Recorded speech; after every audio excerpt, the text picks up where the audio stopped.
Hey, this is Zach Gomes, and I'm going to talk to you about Pascal, who is a famous mathematician today.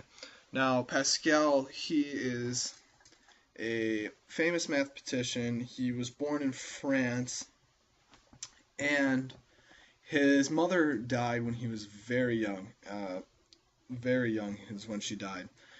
And his father took care of him, and his father actually decided that he wasn't going to go to normal school. He was just going to be tutored. And they figured out around the age of 12 that, just like his father, he was a very skilled in math. His father was a tax collector and a very good mathematician, and Pascal's math skills were way beyond the average 12-year-old. And, excuse me, I have a bit of a cough. But by the age of 18, he was inventing his own things. He invented pretty much a calculator. It was like this brick that had these different gears and stuff in it that pretty much spinned and made numbers, and you could add, subtract, multiply, and divide this way. Now, Pascal went on to later in life become a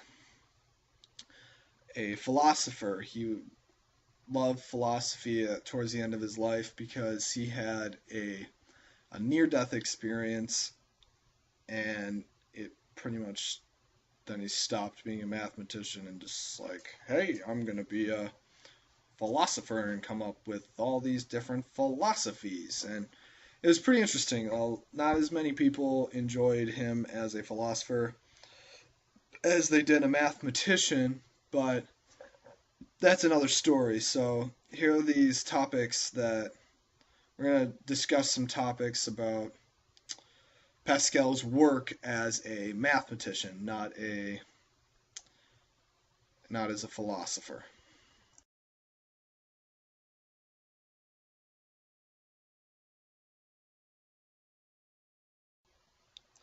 All right, so our first math topic is Pascal's triangle. So here's a picture of what Pascal's triangle looks like.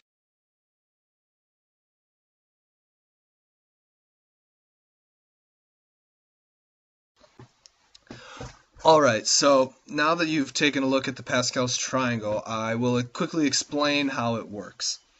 Now, you'll see that the pyramid has ones lining the outside in like a upside down V.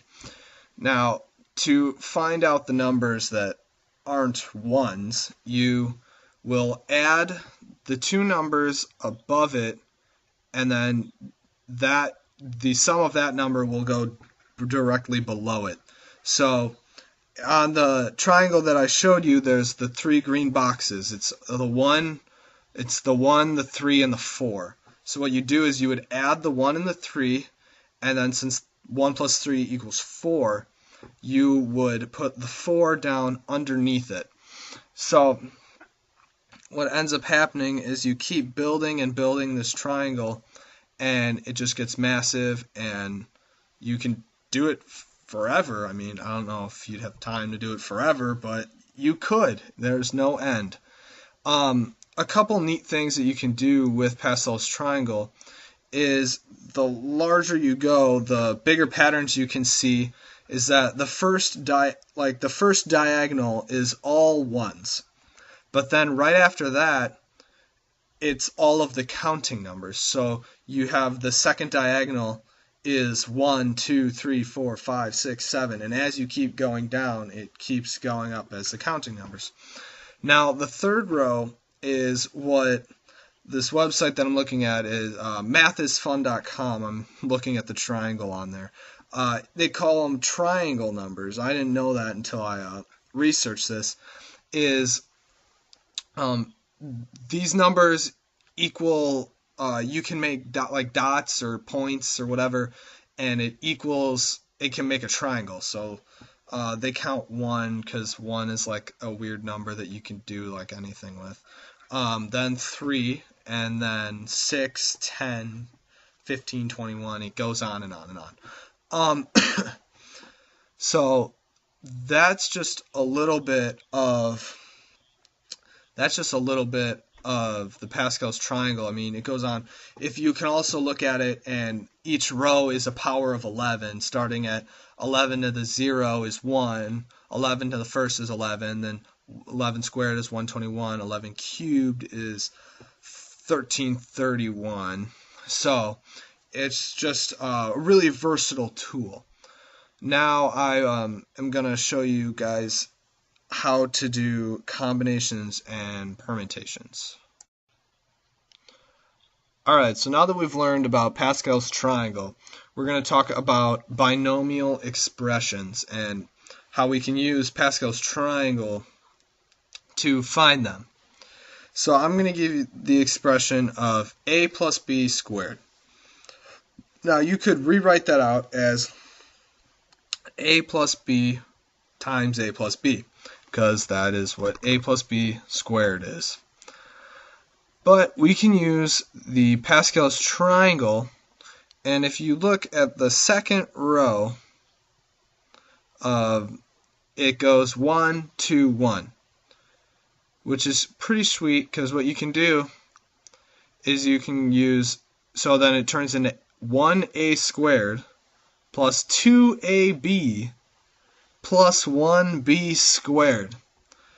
So that's how you get to use the Pascal's triangle to do binomial expressions. And it works with the other ones too if you're going past binomials, I believe, but it works the best on binomial expressions.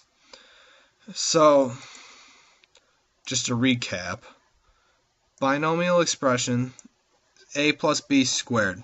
Then you can use that line on the Pascal's triangle to figure it out. So once you get down and understand how to use Pascal's triangle, you can use it for just many other uses, and you can expand binomial expressions that way. And that is binomial theorem.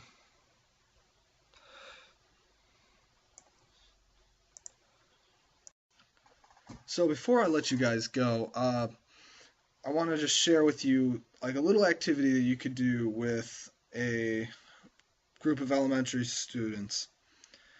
So what you should do is you could take the Pascal's triangle. Now you could give them some numbers and make them figure out other numbers by doing the adding way. You can show them each of the how to add the way. So you do the 1 to 1, and then that equals the 2.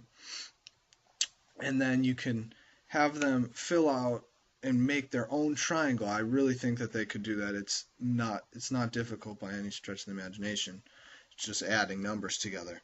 And then what you can have them do is you can just have them figure out have them discover the patterns that all of the numbers going one way are ones, all of the numbers go up by 1 and they're counting numbers, all the other ones you can make triangles. Like, you can just do something like that, and it's a simple, fun way to kind of teach kids and make kids recognize patterns.